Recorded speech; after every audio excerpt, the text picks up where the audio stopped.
அனைவருக்கும் வணக்கம். நான் உங்கள் ஜெயமேனுகோபால். 1 மினிட் ரூல் என்ற வரிசையில் நாம் இன்றைக்கி பார்க்கக்கூடிய தலைப்பு 10ஆம் அதிபதி ஜாதகத்தில். ஒரு ஜாதகத்தில் ஆண் ஜாதகமோ பெண் ஜாதகமோ 10ஆம் அதிபதிங்கிற கிரகம் எப்படி இருக்குன்னு பார்க்கணும். ஏன்னா பட்டம் பதவி புகழை கொடுக்கக்கூடியது 10ஆம் அதிபதி தான். சொந்த தொழிலை குறிக்கக்கூடியது 10ஆம் அதிபதி தான்.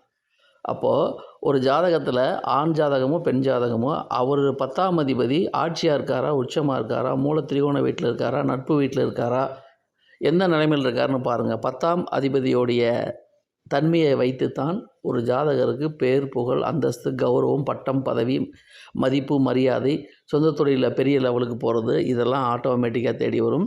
10ஆம் அதிபதி பலவீனப்பட்டிருந்தால் மேற்சொன்ன காரகங்கள் யாவும் ஜாதகருக்கு கிடைப்பதில் தடைகள் ஏற்படும். இவை முழுக்க முழுக்க பொதுவான தகவல் தான்.